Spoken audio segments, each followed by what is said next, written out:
sisters, mga kabradsis. Dito na naman kami mga kabradsis. Naglakad-lakad. Kasama ang misis ko. Yan. Dito na naman kami, naglakad-lakad. Sige doon sa maliwanag. Kasi maraming mga ilaw dito. Maraming mga ilaw. Maliwanag.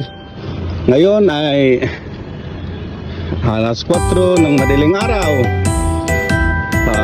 sa oras sa Pilipinas. Magandang umaga sa inyo lahat, Luzon, Visayas, Mindanao. Dito na naman si Tabas.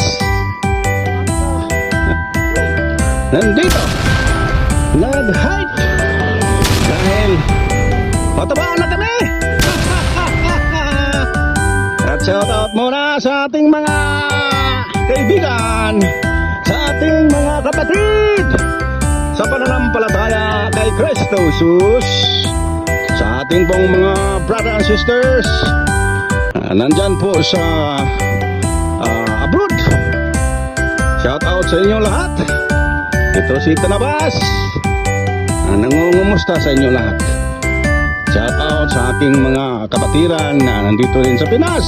Sana nasa mabuting kalagayan ng bawat isa sa atin. Hallelujah. So, ngayon mga kabadjes, napaka mapayapa ang kalsada ang dinadaanan namin. Dahil madaling araw, no? Alas 4, no? Alas 4 lang. Ay tadi kita sih aku marijuana na ay daghan iro lagi.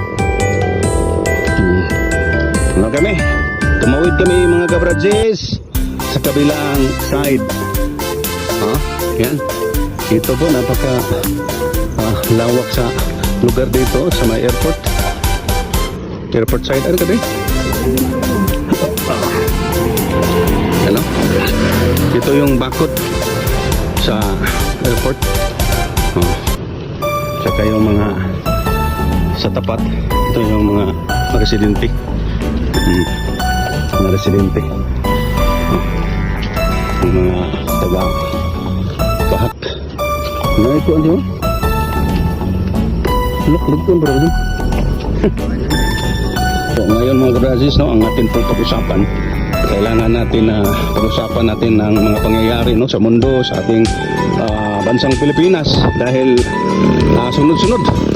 sunod-sunod na naman yung lindol na nangyari sa ating bansa, no? Kapapasok lang sa lindol doon sa Davao, tapos kahapon sinundan na naman sa lindol na 6.0. Balik na naman doon sa Bugo, no? Tapos apektado ang lahat ng lugar sa Cebu, no?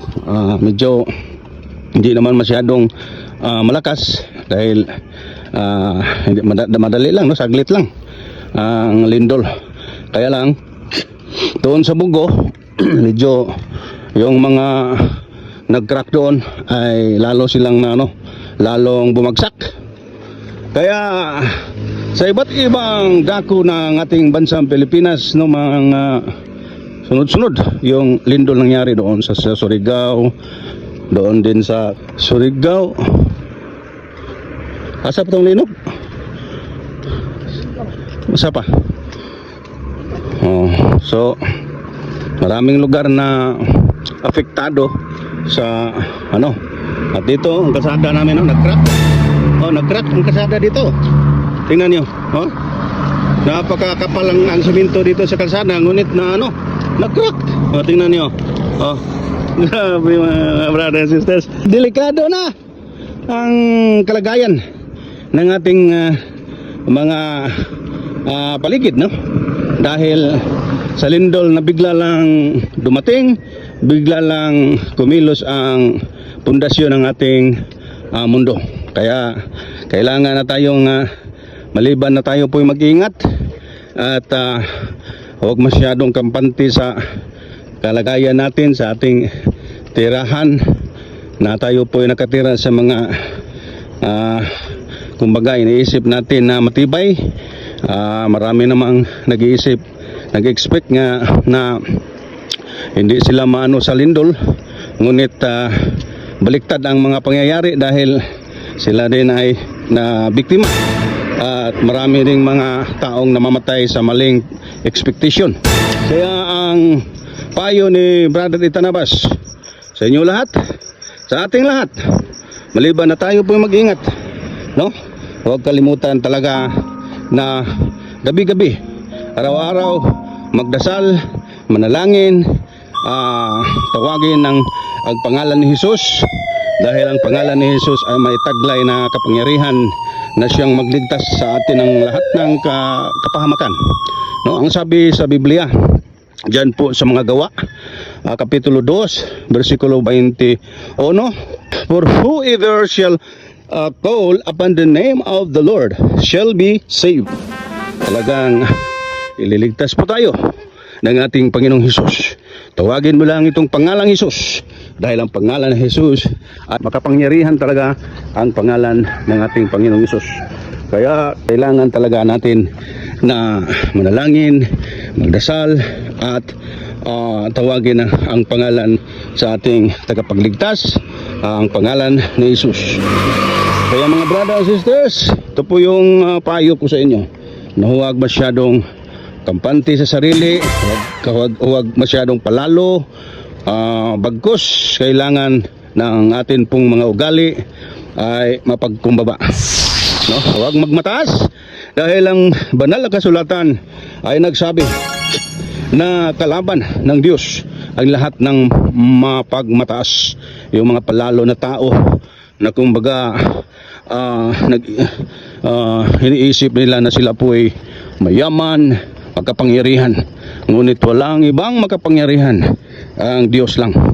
Kaya ang lahat ng naniniwala sa ating Panginoong Hesus, ang lahat ng naniniwala sa banal na kasulatan ay talagang maniniwala kayo, believe of what I said, Jesus Christ our Savior, tawagin, call upon the name of the Lord, and Jesus Christ will rescue us anywhere, any places, and anyhow. Kaya mga kabrothers, no? Manalangin lang, dahil malaking himala, may mangyayaring himala pag tayo po'y manalangin, dahil ito po ang utos ng Panginoon sa ating mga believers or sumampalataya sa Kanya. Ang utos ng Panginoon sa Kanya mga apostolis. Doon po ang sabi sa Mateo kapitulo 26:41 na magdasal at be vigilant at manalangin para tayo po'y maligtas sa lahat ng tukso, no? Yung mga darating na mga trials, mga kabrothers, tayo po'y makasurvive at tayo po'y magtagumpay, no? Yun lang mga kabrothers ang atin pong paalala sa mga naniniwala, sumampalataya ng makapangyarihang Jesus. Ito po si Itanabas mga brothers and sisters, no? Na pagsamantalang goodbye sa inyo. Yun ang mga paalala na kailangan ninyong pansinin. Si Itanabas ay nagbigay ng paalala, magdasal lang, no? Magdasal, tawagin ang ngalan ni Jesus. Ito po Itanabas. Huwag niyo kalimutan mga brothers and sisters na magano naman, no? I-subscribe niyo ang Itanabas channel. At salamat sa mga viewers at i-viewers ninyo, dahil may mga matutunan kayo ng mga payo galing kay Itanabas. Itanabas channel. God bless inyo lahat. To God all be the glory. Praise God. Hallelujah.